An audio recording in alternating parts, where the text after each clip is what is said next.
أعوذ بالله من الشيطان الرجيم. بسم الله الرحمن الرحيم.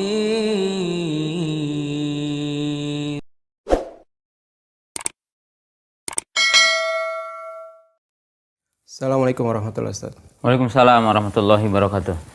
Gimana kabar antum, Ustaz? Baik, alhamdulillah. Ustaz, begini Ustaz.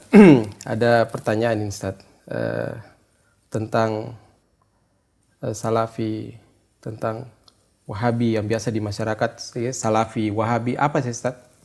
Salafi, Wahabi itu Ustaz? Bismillah, alhamdulillah, wassalatu wassalamu ala rasulillah wa ala alihi wa ashabihi wa man tabi'ahum bi ihsanin ila yaumid dini, amma ba'du.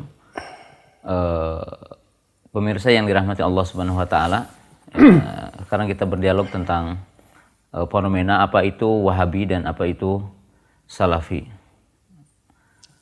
Tentunya kaum muslimin yang dirahmati Allah Subhanahu wa taala, untuk membahas tentang Salafi Wahabi itu memerlukan dialog yang panjang dan mungkin pertanyaan-pertanyaan yang harus cukup. Tetapi saya akan menjawab dengan pembahasan yang singkat. Iya Ustaz. Kemudian dari beberapa sisi. Pertama, istilah Salafi Wahabi. Kalau kita lihat dari sisi literatur, pembahasan para ulama mendefinisikan satu istilah, maka wajib kita ketahui itu perlu merujuk kepada kitab-kitab para ulama atau diistilahkan kepada uhmatul lughah, yaitu ke sumber-sumber induk bahasa ya, yang mereka mengistilahkan apa itu Wahabi, apa itu Salafi. Nah, pertama, sepanjang saya meneliti dan belajar tentang ilmu agama dinul Islam, kalau istilah Salafi ataupun istilah Salafus Saleh itu kita dapatkan dalam kitab-kitab para ulama, dalam kitab Uhmatul Lughah, dalam kitab-kitab lughah, seperti setidaknya dalam kitab Al-Ansab itu disebutkan dalam kitab As-Sam'ani apa itu Salafi. Tetapi dalam istilah apa itu Wahabi dan apa itu definisi Wahabi, maka sesungguhnya tidak ada dalam kitab-kitab para ulama yang mereka mendefinisikan apa itu Wahabi. Nah, oleh sebab itu perlu saya jelaskan dulu tentang pengistilahan istilah Salafi dan istilah Wahabi. Istilah Wahabi dalam arti diartikan sebagai mungkin istilah orang, sebuah sekte, sebuah pemahaman yang khusus, sebuah fikrah yang khusus. Sesungguhnya itu tidak ada dalam perkembangan istilah para ulama. Diistilahkan bahwa sebuah fikrah khusus, fikrah pemahaman yang terpisah, pemahaman yang menyendiri dari pemahaman para ulama, pemahaman para salafus saleh, pemahaman dari imam yang empat. Maka secara singkat saya akan katakan bahwa istilah Wahabi menurut para ahli sejarah ataupun para peneliti ini diistilahkan kepada Syekh Muhammad bin Abdul Wahhab rahimahullahu ta'ala, yang mana Syekh Muhammad bin Abdul Wahhab rahimahullahu ta'ala adalah salah seorang ulama ahli sunnah, yang beliau itu mengembalikan orang kepada akidah ahli sunnah wal jamaah, kepada akidah salafus saleh, memurnikan Islam. Maka bisa dikatakan bahwa istilah Wahabi itu muncul dan dimunculkan, disebutkan sebuah pemahaman, dan kemudian di situ disebutkan sebuah tuduhan-tuduhan kepada Syekh Muhammad bin Abdul Wahhab dan kepada orang yang dikatakan pengikutnya sebagai Wahabi, itu oleh dua kekuatan. Kekuatan yang pertama, istilah Wahabi dimunculkan oleh para penjajah ya, yang intinya bahwa dulu dalam ketika terjadi penjajahan, terutama pada Perang Dunia Kedua ya, seperti Pakistan, kemudian dunia Afrika, kemudian juga termasuk dunia Asia, itu dijajah. Dan orang-orang yang berusaha menentang penjajah itu rata-rata ahlu tauhid. Jadi orang-orang yang mendakwahkan tauhid, orang-orang yang mereka itu punya giroh yang tinggi kepada Islam dan ingin mengembalikan kaum muslimin kepada kejayaan, memerdekakan diri. Maka kaum penjajah untuk menjauhkan kaum muslimin dari agamanya dan tidak mau berjihad, maka mereka mengistilahkan dengan istilah Wahabi dengan tuduhan-tuduhan yang tidak benar. Dan ini adalah poin yang pertama. Oleh sebab itu muncul istilah Wahabi itu seperti di Afrika gitu. kemudian di Pakistan dan semisalnya, ataupun termasuk di Indonesia ketika negara Indonesia itu dijajah. Maka tidak terkenal istilah Wahabi di negara-negara yang tidak dijajah. Gitu. Ya, itu yang pertama. Yang kedua, bahwa istilah Wahabi juga dimunculkan oleh musuh-musuh ahli sunnah, yaitu orang-orang Syiah Rafidhah. Di mana orang-orang Syiah Rafidhah itu mengetahui bahwa Syiah ini memiliki catatan istilahnya itu sejarah hitam, di mana mereka melakukan bentuk-bentuk kezaliman di dunia Islam, sebagaimana disebutkan dalam sebuah kitab Khianatus Syiah.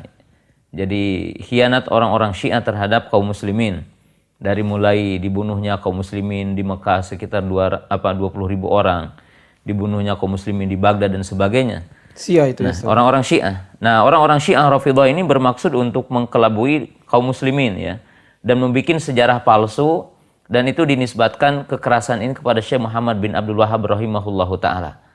Dan inilah satu sejarah yang dimunculkan hari ini oleh sebagian orang, kekerasan itu kepada istilah Wahabi. Dan ini pemutar balikan fakta. Ini sejarah yang wajib kita ketahui. Nah, kemudian poin yang kedua berkaitan dengan istilah Wahabi ya. Kalau orang menuduh Wahabi karena mengajarkan tauhid, maka tentunya ada beberapa catatan penting ya. Kalau yang mengajarkan tauhid adalah Wahabi, maka kita ketahui bahwa sesungguhnya dakwah kepada tauhid adalah bukan dakwah semata-mata Syekh Muhammad bin Abdul Wahhab, tetapi adalah dakwah para nabi, dakwah para rasul, yang mana kita tahu Allah berfirman, walaqad ba'atsna fi kulli ummatin rasula an i'budullaha wajtanibut taghut. Jadi Allah telah mengutus setiap umat itu seorang utusan yang mereka berkata, ibadahlah hanya kepada Allah dan tinggalkanlah taghut. Jadi maka Syekh Muhammad bin Abdul Wahhab yang berdakwah kepada tauhid, mengajak orang untuk bertauhid adalah dakwah para rasul, dakwah para nabi. Maka juga tidak benar kalau dakwah tauhid dikatakan dakwah Syekh Muhammad bin Abdul Wahhab saja. Tetapi sesungguhnya dakwah para nabi. Kemudian juga yang kedua, kalau dakwah mengembalikan orang kepada sunnah, mengembalikan kepada Al-Quran dan sunnah adalah identik dengan hanya dakwah Syekh Muhammad bin Abdul Wahhab rahimahullahu ta'ala, maka sungguh imam yang empat, yaitu Imam Abu Hanifah, Imam Malik, Imam Syafi'i, dan Imam Ahmad, mereka semuanya adalah berdakwah kepada tauhid dan dakwah mengembalikan kepada Al-Quran dan sunnah. Mari kita kutip ucapan imam yang empat. Mereka mengatakan, idza shahal haditsu fahuwa madhhabi. Apabila sahih hadis, maka itu adalah madhabku. Jadi imam yang empat adalah seperti Syekh Muhammad bin Abdul Wahhab. Bahkan kita bisa mengatakan Syekh Muhammad bin Abdul Wahhab rahimahullahu ta'ala adalah mengikuti jejak imam yang empat. Maka oleh sebab itu Syekh Muhammad bin Abdul Wahhab rahimahullahu ta'ala yang mengajak manusia kepada tauhid, yang mengajak manusia kembali kepada Al-Quran dan sunnah adalah bukan dakwah beliau, bukan dakwah yang baru ya, bukan pemikiran yang baru, tetapi adalah dakwah para nabi, dakwah para rasul, dan dakwah imam yang empat. Kalau ini adalah berkaitan dengan apa yang didakwakan oleh Syekh Muhammad bin Abdul Wahhab rahimahullahu ta'ala. Kemudian pada poin yang ketiganya, mungkin walaupun satu pertanyaan ini, lalu apa hubungannya Wahabi dengan Salafi? Nah, sebenarnya kalau kita mengatakan Syekh Muhammad bin Abdul Wahhab rahimahullahu ta'ala huwa Salafi insyaallah. Beliau adalah seorang Salafi. Kenapa dikatakan seorang Salafi? Salafi adalah intisab ila salafus soleh. Artinya menisbatkan diri kepada salafus soleh. Dan salafus soleh adalah mereka para sahabat, para tabi'in, para tabi'ut tabi'in. Dan yang mengikuti mereka dengan baik. Maka dengan kalimat yang singkat, kita katakan mestinya seluruh kaum muslimin adalah mesti Salafi. Walaupun tidak wajib bernama dengan Salafi. Dan menamakan diri anak Salafi bukan sesuatu yang wajib, bukan sesuatu yang kita itu harus dituntut mengatakan itu. Akan tetapi kenyataannya kewajiban kita adalah beragama mengikuti salafus saleh. Iya, Ustaz. Saya potong, Ustaz. Iya. Ustaz. Jadi gini, Ustaz. Jadi gini, kalau umpamanya teman Ana, Ustaz, teman Ana dari Papua, terus dia mengikutin Al-Quran dan Sunnah, tapi dia tidak mengklaim bahwa dia Salafi, dia tidak pokoknya tidak ada embel-embel atau tidak, itu berarti kan dia bisa dikatakan dia Salafi ya. Iya. Dia maksudnya dia mengikuti Al-Qur'an dan Sunnah, dia sesuai dengan jalannya para sahabat, itu berarti bisa dikatakan dia Salafi. Padahal saya dan dia itu kami tidak pernah berhubungan, kami hanya sebagai teman lama. Itu bisa dikatakan itu, Ustaz? Iya. Pertama bahwa penamaan Salafi ya ketika orang bernama atau menamakan anak salafi, Imam Ibnu Taimiyah mengatakan itu dipandang bagus. Karena di masa-masa fitnah, ketika terjadi penyimpangan dan banyak sekte, maka penamaan ini untuk menjadikan satu ciri bahwa dia kembali kepada akidah yang lurus, dia kembali kepada manhaj yang lurus, ya. Akan tetapi penamaan bukanlah satu syarat dan bukan tentunya yang sangat pentingnya, tetapi hakikatnya. Jadi setiap mukmin yang dia beragama, memahami Al-Quran dan Sunnah dengan mengikuti pemahaman para sahabat, dia salafi. Ya. Dan tentunya salafi adalah bukan sebuah organisasi, salafi adalah bukan sekedar dia adalah perkumpulan, tetapi salafi adalah pemahaman. Salafi adalah pemahamannya. Maka oleh sebab itu Imam Nasai, Imam Malik dan para ulama mengatakan, kalau kamu bertemu dengan ahli sunnah di barat, maka sampaikan dariku salam. Karena ahli sunnah itu adalah guroba. Ahli sunnah itu adalah sedikit. Tetapi ada yang saya ingin sampaikan bahwa setiap kita adalah mesti salafi. Ya, walaupun kita berbeda-beda organisasi umpamanya. Ya, dengan nama-nama di kita di Indonesia ini ada NU, ada Nahdlatul Ulama, ada Muhammadiyah, ada Versis, ada Al-Irsyad. Dan nama-nama yang lain mungkin yang saya tidak tahu semuanya, maka semuanya mesti salafi. Apa artinya salafi itu? Bukan berarti dia harus membuat organisasi yang namanya salafi. Tetapi yang dimaksud semua kaum muslimin adalah beragama melalui para sahabat ridwanullahi ta'ala alaihim. Kenapa? Karena para sahabat itu merupakan perantara antara kita dengan Nabi SAW. Jadi kita tidak mengetahui agama, tidak tahu agama, dan tidak bisa mempraktekkan agama ini kecuali lewat para sahabat ridwanullahi ta'ala alaihim. Jadi melalui mereka. Maka yang dimaksud dengan salafi diistilahkan oleh para ulama dengan kalimat yang singkat, ana atamassuku bil kitabi wa sunnah ala fahmi salafil ummah. Jadi saya berpegang teguh kepada Al-Quran dan Sunnah dengan pemahaman salafus saleh. Dan saya ingin memberikan dua contoh dalam dialog ini, kalimat terakhir. Saya ingin katakan, para ulama mengatakan bahwa dalam beragama, lurus ataupun tidak lurusnya seseorang itu disyaratkan dua syarat yang utama. Syarat yang pertama adalah sihhatu dalil, yaitu dalil yang dipakainya ada dalil yang benar. Dan dalil yang benar yang diakui oleh para ulama dan ijma ada 4 ya, Al-Quran, Sunnah, kemudian ijma dan qiyas yang benar. Dan tentunya Al-Quran dan Sunnah, adapun ijma dengan qiyas adalah kembali kepada Al-Quran dan Sunnah ini. Nah, orang tidak boleh berdalil kecuali dengan dalil yang benar. Tetapi ada poin yang kedua adalah fahmus sahih ala dalil, sihhatul istidlal ala dalil, yaitu benarnya cara memahami dalil. Nah, bagaimana kita bisa benar memahami dalil? Maka salah satu syarat agar kita benar cara memahami dalil adalah dengan cara kita kembali kepada pemahaman salafus saleh. Nah, dalam kisah yang tadi juga mungkin udah banyak disampaikan oleh para ulama, oleh para dai, satu kisah yang sangat agung bahwa orang-orang Khawarij itu hafal Al-Quran.